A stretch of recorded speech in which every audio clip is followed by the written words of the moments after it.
იესო ქრისტეს დროს ადრეული ეკლესიის სახარება ცეცხლივით აღორძინდა. ამიტომაც იმდროინდელი რელიგიური წინამძღოლები, როგორიც იყვნენ ფარისევლები და სადუკეველები, აკრიტიკებდნენ და ცილისწამებდნენ იესოს, მიუხედავად იმისა, რომ მას არავითარი დანაშაული არ ჩაუდენია. ანალოგიურად, დღესდღეობით რელიგიური ლიდერები დაცვის ქვეშ აყენებენ სიონის ხალხს. ასე რომ დღეს განვიხილოთ ღვთის სიტყვა ქადაგების სათაურით, რა არის განსხვავებული და რა არის არასწორი. ჭეშმარიტება, რომელიც იესომ მოგვიტანა, არის სახარება, რომელსაც დღეს ვიცავთ. თუმცა შუა საუკუნეების ბნელი ხანების განმავლობაში ყველა ჭეშმარიტება, რომელსაც იესო ქრისტე ასწავლიდა, შეიცვალა.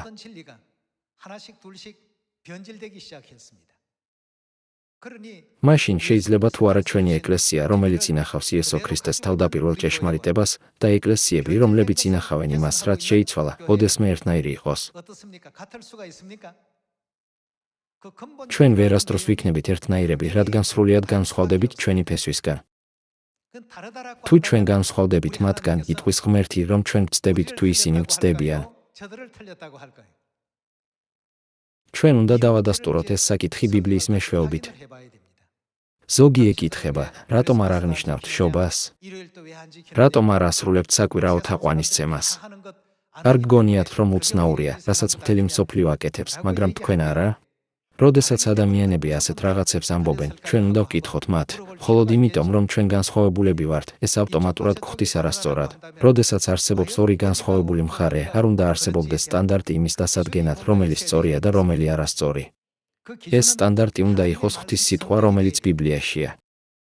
თუ ამას სტანდარტად არ მივყვებით, მაშინ აუცილებლად ვიქნებით არასწორად.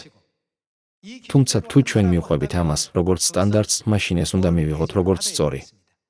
მოდით მივმართოთ იოანეს წიგნს 5 თავის 39 ლექსის. იესომ თქვა: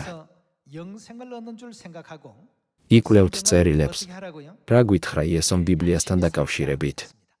რომ გულმოდგინედ შევისწავლოთ, რადგან გგონიათ, რომ მათში გაქვთ საუკუნო სიცოცხლე. ისინი კი ჩემზე მოწმობენ. თქვენ კი არ გსურთ ჩემთან მოსვლა, რომ სიცოცხლე გქონდეთ. ბიბლია არის სტანდარტი, რომელიც გვიჩვენებს გზას მარადიული სიცოცხლისკენ. მაშასადამე ბიბლია, რომელიც ღვთის სიტყვით არის შედგენილი, არ არის სტანდარტი, რომ განვსაჯოთ, არის თუ არა რაიმე სწორი ან არასწორი. მიზეზი ის არის, რომ ღმერთი არის მხსნელი, რომელიც ნამდვილად შეძლებს ჩვენი სულების გამოხსნას. მათ, ვისაც განსხვავებული სტანდარტები აქვთ, ყველანაირად განსხვავდებიან ჩვენი სიონისგან, მათი სწავლებები, პრაქტიკა და ასე შემდეგ. მაშინ, რადგან ჩვენ განსხვავდებით მათგან, ეს ხდის ღვთის ეკლესიის ჭეშმარიტებას არასწორად? რა თქმა უნდა, არა. ჩვენ უნდა მივხედოთ ამ საკითხებს და ვნახოთ, ვახორციელებთ თუ არა ღვთის სიტყვებს პრაქტიკაში. დღესდღეობით ჩვენ ვიცავთ შაბათს და ვზეიმობთ პასექის, ასევე აღვნიშნავთ ღვთის ყველა დღესასწაულს. ღვთის სტანდარტის მიხედვით, არც ერთი მათგანი არ არის უცნაური, ისინი ბუნებრივია ღვთის ხალხისთვის.